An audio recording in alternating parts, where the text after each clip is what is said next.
प्रवक्ता जी से पूछना चाहती हूँ कि अभी माननीय मोदी जी कह रहे थे कि महिलाओं का मंगलसूत्र चोरी होने से बचाना है। उनकी पत्नी यशोदा बहन जी का मंगलसूत्र कहाँ है?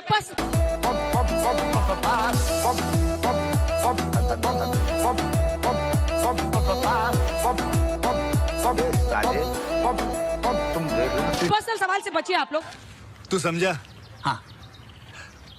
नहीं, तू समझा नहीं। मेरा भाजपा के प्रवक्ता जी से सवाल है, भारतीय जनता पार्टी अपने आप को हिंदुओं का ठेकेदार पूरे देश में कहती घूम रही है। अभी इलेक्ट्रल बॉन्ड के नाम पर भारतीय जनता पार्टी ने बीफ काटने वाली कंपनी से जो 6 करोड़ रुपए चंदा लिया, उसका जवाब दे भारतीय। गजब बेइज्जती है।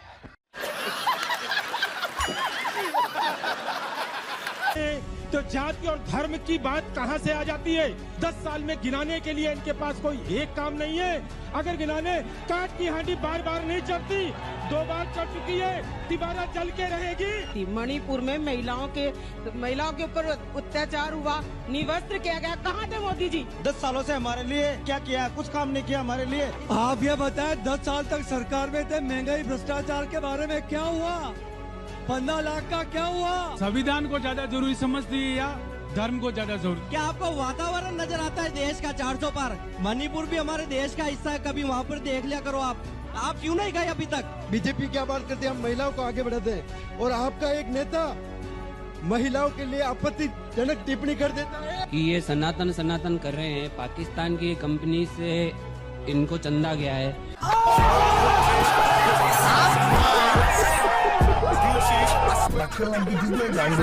और एक गौ मांस की कंपनी है, उनसे चंदा गया, एक सट्टे की कंपनी है, उनसे चंदा गया। तो ये जो ऐसे बातें कर रहे हैं। मेरा छोटा सा सवाल है कि जैसे राजपथ का नाम भी चेंज किया गया, फिर उसके बाद अमृत उद्यान जो है अब वो भी नया नाम रखा गया, सिर्फ मोटिव क्या है ऐसे नाम चेंज करने का? और अभी तो रुको, क्लाइमैक्स अभी बाकी है। आपने बहुत अच्छी बात कही। आपको पता राजपथ का पहले नाम क्या था? किंग्स वे। क्यों चेंज किया गया? क्योंकि वो किंग के लिए था। चल।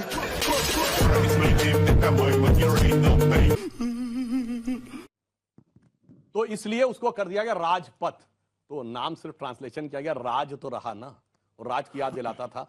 अच्छा, प्रधानमंत्री जी ने कर्तव्य पथ किया ताकि उसका भाव बदल गया।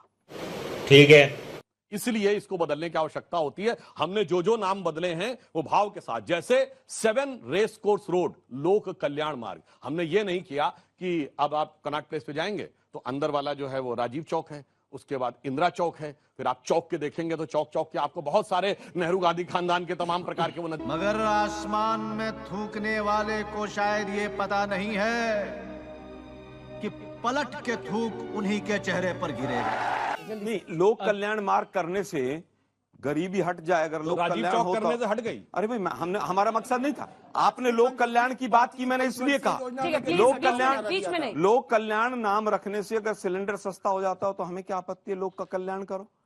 अरे बाप रे, ये तो धोती खोल रहा है। लोक कल्याण करने से 46,000 बच्चियां गुजरात की जो लापता है पिछले 5 साल में, अगर वो मिल जाती हैं तो लोक कल्याण नाम रख लो। यही नहीं, अभी और सुनिए। लोक कल्याण मार्ग रखने से अगर पहलवान बेटियों को न्याय मिलता हो तो दिलवा दो भाई।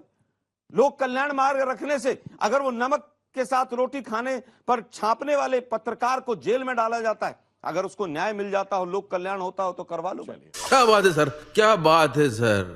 ये Aurangzeb road, Tughlaq road, Babar road रखने से कौन सा कल्याण हो रहा था? इस प्रकार की बचकाना बातें किसी के गले नहीं उतरती, लोग मजाक उड़ाते। मैं फिर कहूंगा, अगर इतना ही कल्याण हो रहा था तो अटल बिहारी वाजपेयी जी क्या देशद्रोही थे? उन्होंने क्यों नहीं बदला? शाबाश बेटा। अरे हम जब हमारे केवल नाम बदलने से सब कुछ हो जाता हो। 6 साल रहे प्रधानमंत्री, बदल रहे हैं। अरे भाई 6 आप कहते हो कि ऐसा करने से ऐसा होगा, तो अटल बिहारी वाजपेयी क्या देशद्रोही थे? आपने क्यों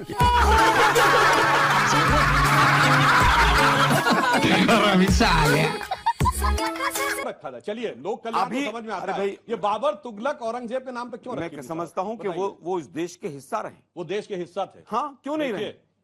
अच्छा, देश के हिस्सा नहीं रहे क्या? वो शिवाजी महाराज, महाराणा प्रताप के नाम पे क्यों नहीं? क्या भाई उनके नाम पर नहीं थे? उनके नाम पर भी है। चंद्रगुप्त, ये शिवाजी स्टेडियम कैनॉट प्लेस के बाद साथ वाला 1982 में एशियाड गेम्स में क्या मोदी जी ने बनवाया? ये बड़ी अच्छी बात कही आप। नहीं तो ये बताइए ना, पर किसने बनवाया था? बताइए। आजादी के समय किसने रखवाया? क्या बेकार की बात करते हैं। इतिहास में उलझाए रखिए आगे की सुध लेने मत दीजिए। 5 किलो राशन दे के शौचालय बनवा के देश को गुमराह करते। तमिलनाडु, केरला, ये सारे राज्य देश के हिस्से हैं। चले जाते वहां पर और एक भी सीट से चुनाव लड़ने की हिम्मत जुटा लेते। ये भी तो देश का हिस्सा है, क्यों नहीं जुटा पा रहे हैं?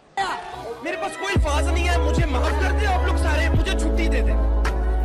असलियत ये है कि मोदी जी भागते फिर रहे हैं क्योंकि उनको पता है कि देश के कोने कोने से बेरोजगारी, महंगाई, आर्थिक असामान्यता, महिला सुरक्षा पर लोग खड़े होकर सवाल पूछ रहे हैं। बात तो सही है।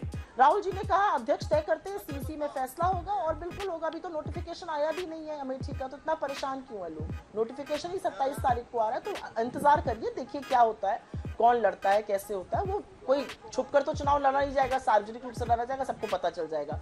आपकी इस बात का लेकिन मैं जवाब देना चाहती हूँ। आपने 150 कहा कि अच्छे से मट जाएंगे, बिल्कुल हम 180 मान के चल रहे थे, निरंतर इनके नंबर गिर रहे हैं। क्या बात कर रहे हो आप? भाजपा की आदत है बड़ी बड़ी बातें करना। 2017 में गुजरात में कहा था 150 आ रहे हैं, 99 आए थे। 2018 में छत्तीसगढ़ में कहा था 50 आ रहे हैं, 15 आए थे। मिजोरम में नारा था 21 पार का, आई 1 सीट। मध्य प्रदेश में नारा था 2018 में 200 पार, आई 100 सीट। 2019 में हरियाणा में नारा था 75 पार, आई 35। 2020 में दिल्ली में नारा था 45 पार, आई 8। वाह मोदी जी, वाह वाह। 2021 में तमिलनाडु में नारा था 118 पार, आई 4। 2021 में बंगाल में नारा था 200 पार, आई 77। 2023 में कर्नाटका में नारा था 130 पार, आई 66। तो ये जो है, इनके बड़ी दुकानों के पकवान जरूर बड़े लगे, मिठास बड़ी कम है। ये खोखले दावे हैं जो ये करते रहते हैं। मैं एक चीज का यहाँ पर जिक्र जरूर करना चाहती हूँ और वो जिक्र करना जरूरी है। आप सुनिए ना भाजपा के खुद के नेता क्या कह रहे हैं। एक कैंडिडेट है नवनीत राणा जी, अभी तक इंडिपेंडेंट थी, अब बीजेपी का दामन थामा है। ऑन कैमरा अपने कार्यकर्ताओं को कह रही है कोई मोदी की लहर नहीं है, काम करो, मेहनत करनी पड़ेगी। इनके कार्यकर्ता कह रहे हैं। इनके महेश शर्मा एमपी हैं, वो कह रहे हैं जो मोदी योगी को ना माने वो अपने बाप को बाप ना माने। ये इनकी लैंग्वेज है। इनके एमपी निरहुआ जी क्या कह रहे हैं, और उसके बाद कहते हैं झूठा कि वो डीप फेक है, फिर पता चल गया डीप फेक है तो चुप हो गए कि गलत उन्होंने बोल दिया था। इनके एमपी निरहुआ जी कहते हैं बेरोजगारी की समस्या तो लोग खड़ी कर रहे हैं बच्चे पैदा करके, और कितनी अमर्यादित बात अपने प्रधानमंत्री और अपने मुख्यमंत्री के लिए कह जाते हैं कि इन लोगों ने बच्चे पैदा नहीं किए। अरे एक महंत है, ब्रह्मचर्य पालन करते, उनके लिए तो ऐसी बात ना कहिए। मोदी जी के वैवाहिक जीवन के बारे में भी लोग जानते हैं, मुझे लगता है वो गलत है, सर्वथा गलत है ये कहना। अच्छा बात नहीं है। लेकिन बेरोजगारी इसलिए बढ़ रही क्योंकि बच्चे पैदा कर रहे हैं लोग। ये किस तरह की बेवकूफी की बातें हैं। और मैं एक चीज और यहाँ पर कहना चाहती हूँ, और वो चीज कहनी जरूरी है। अंजना जी, असलियत यह है कि प्रधानमंत्री आज असम और त्रिपुरा में है, और ये कहकर अपनी बात समाप्त कर दूंगी। 1 घंटे 12 मिनट की फ्लाइट है त्रिपुरा से मणिपुर। प्रधानमंत्री की हिम्मत नहीं हो रही मणिपुर जाने की। मणिपुर इस देश का हिस्सा नहीं है। पहले चरण में मणिपुर में चुनाव नहीं है। मणिपुर को आप इस कगार पे मेरे देश को ले आए कि एक सीट पर 2 दिन वोट डालने पड़ रहे हैं। आपकी हिम्मत नहीं हो रही मणिपुर जाने की। 1 साल से मणिपुर जल रहा है। अरे थोड़ी तो नैतिकता दिखाइए, थोड़ी तो सहृदयता दिखाइए। मणिपुर जाइए, अरुणाचल जाइए। अरुणाचल में चीन कब्जा करके बैठा है, आपका सांसद कह रहा है वहां हिम्मत नहीं है। इसी चुनाव में मैं आपको बताता हूं, मेरे हाथ में इलेक्शन कमीशन ऑफ इंडिया के 2 ऑर्डर हैं। सबसे पहले गाली वाली प्रवक्ता यहाँ बैठी है, इन्होंने एक महिला नेत्री के लिए क्या कहा, मंडी में भाव क्या चल रहा है, और उसके बाद इलेक्शन कमीशन ऑफ इंडिया ने जो कहा है, उन्होंने इनको वार्निंग दी है, सेंश्योर किया है। इसलिए मर्यादा की बात गाली वाली प्रवक्ता करे तो ये उचित नहीं होते। अबे साले, हक दिया। अब तक तो मुझे लगा सिर्फ पाद रहा है, लेकिन ना भाई, हक दिया। दूसरी बात, राहुल गांधी ऐश्वर्या राय का अपमान करते हैं, कहते हैं प्राण प्रतिष्ठा का जो उत्सव था उसमें ऐश्वर्या राय नाच रही थी। शांत हो जाइए अंजना जी, बीच में मत बोलिए। वह क्या सीन है? आप बताइए, ये महिला का सम्मान कर रहे हैं ये लोग, और यहाँ पे आके बातें करते हैं। मैं एक बात और उठाना चाहता हूँ, और आपके मंच से उठाना चाहता हूँ। इनके बयान इस दौरान जो आए हैं, आप मुझे ये बताइए इनका समन्वय क्या है। उत्तर प्रदेश की बात कर रही थी, मैं इनको बताता हूं। 2022 में 399 सीटें लड़ी कांग्रेस पार्टी, 387 में जमानत जब्त हो गई। इससे पहले लोकसभा चुनाव में 2014 में 2 सीटें आई 80 में, 2019 में 1 आई। रायबरेली छोड़ के सोनिया गांधी जी चली गई राजस्थान राज्यसभा से, उनका नामांकन हुआ, जीत के आई। ये लोग उत्तर प्रदेश का ध्यान नहीं रख पाए, जहां की जनता ने उन्हें अपार स्नेह और इज्जत दी है। ये लोग किसी के सगे क्या होंगे? और ये सारी बातें ठीक है, जो फर्स्ट फेज की पोलिंग है, ठीक है, अब जवाब ले लेते देख रही है। हैं गौरव जी, अब जवाब ले लेते सगा हैं। नहीं जिसे कांग्रेस पार्टी दो ने बिंदुओं, ठगा नहीं। हाँ, दो बिंदुओं पर आपने सवाल किया है। एक तो सीधा आपके ट्वीट पर, आपके इंस्टा पोस्ट पर वो सवाल कर रहे हैं, और साथ ही कह रहे हैं कि आपका जो ट्रैक रिकॉर्ड यूपी में रहा है उसमें समाजवादी पार्टी को बड़े भैया बनाकर ही आप लोगों को चुनावी मैदान में उतरना पड़ रहा है। और वो कह रहे हैं कि ये हवा हवाई आपका दम है।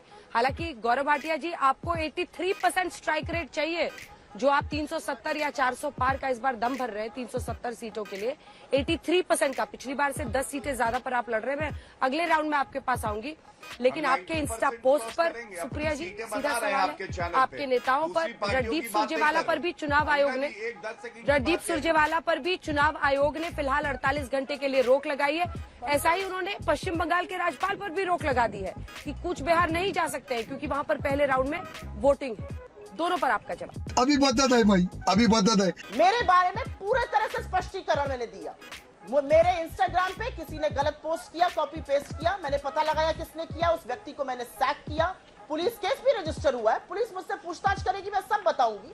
मैंने क्लैरिफिकेशन दिया, मैंने बोला मैं इसकी निंदा करती हूँ, मेरे ट्विटर पे वो कहीं पर भी नहीं था। और उसके बाद भी आदमखोरों की भीड़ बनकर बीजेपी ने मुझे 72 घंटे तक नोचने का प्रयास किया। ये असलियत है। मैंने पुलिस को भी सत्यता बताई है, मैंने चैनल्स को भी सत्यता बताई है, और इस पर मैं बोलना और ज्यादा श्रेयस्कर नहीं समझती हूँ। मुझे सिर्फ सेंसर किया गया। अगर मैंने कुछ गलत किया होता तो मेरे खिलाफ कार्रवाई करता इलेक्शन कमीशन। शर्म आनी चाहिए, शर्म आनी चाहिए मीडिया के उन चरण चुंबकों को जिन्होंने मिलकर एक व्यक्ति को नोचने का प्रयास किया, जबकि मैंने अरे कौन भौंक रहा है ये बदतमीज? बोला जो हुआ वो गलत था, जबकि मैंने वो बोला, उसको क्लैरिफाई किया, उसको रेक्टिफाई किया, उसको डिलीट किया, और ये भी बोला किसी का एक्सेस था, उस व्यक्ति को नौकरी से निकाला। ये मैंने किया। पुलिस का केस है, पुलिस आएगी, मुझसे पूछताछ करेगी, मैं हर चीज पुलिस को बताऊंगी, मैं आईपी दूंगी। जब इनको पता चल गया कि मैं लखनऊ में थी और पोस्ट भोपाल से हुआ तो ये चुपचाप बैठ गए, क्योंकि इनको पता चल गया कि मैंने वो किया ही नहीं था। ये इनकी असलियत है। महिला असम्मान पर आप बात करिएगा, आप बात करिएगा जिसके व्यक्ति ने टीवी के कैमरा पर, आपके पूर्व वेस्ट बंगाल के अध्यक्ष ने टीवी कैमरा पर एक चुनी हुई मुख्यमंत्री के पिता के बारे में पूछा था। वो बात करेगा महिला सम्मान की, वो महिला सम्मान की बात करेगा जो वैधव्य झेलती हुई एक सांसद के लिए कांग्रेस की विधवा कहता है। वो बात करेगा जो दाम्पत्य के सूत्र में बंधी पत्नी के लिए 50 करोड़ की गर्लफ्रेंड कहता है। वो बात करेगा महिला सम्मान की जिसकी नाक के नीचे बेटियां को रौंदा गया, उनको घसीटा गया सड़कों पर, और आप चुप रहे, आप मौन रहे, आप आरोपी के साथ खड़े रहे, आप हाथरस में 2:30 बजे लड़की को फूंक दिया गया, आप चुप रहे। आप महिला सम्मान पे बात करेंगे। और अब मैं अपनी बात यहाँ पे कहूंगी। रणदीप जी ने एक बयान दिया, उसको आधा अधूरा काट छाट के दिखाया गया। 2 दिन के लिए उनको कैंपेनिंग पिक्चर अभी बाकी है मेरे दोस्त। ये टुकड़े टुकड़े कौन है जो शिक्षा के दलाल है? ये टुकड़े टुकड़े कौन है बिकाऊ पत्रकार है? ये टुकड़े टुकड़े कौन बलात्कार पे मौन चौकीदार का है बेस पर कौन से की कौम है? ये टुकड़े टुकड़े कौन है जो देश को बंटवाते हैं? ये खुद की औलादों को विदेश में पढ़ाते हैं। ये हक की लड़ाई में यहाँ लाठियां चलवाते हैं और अनपढ़ों को यहाँ बेटा भक्त बनाते हैं।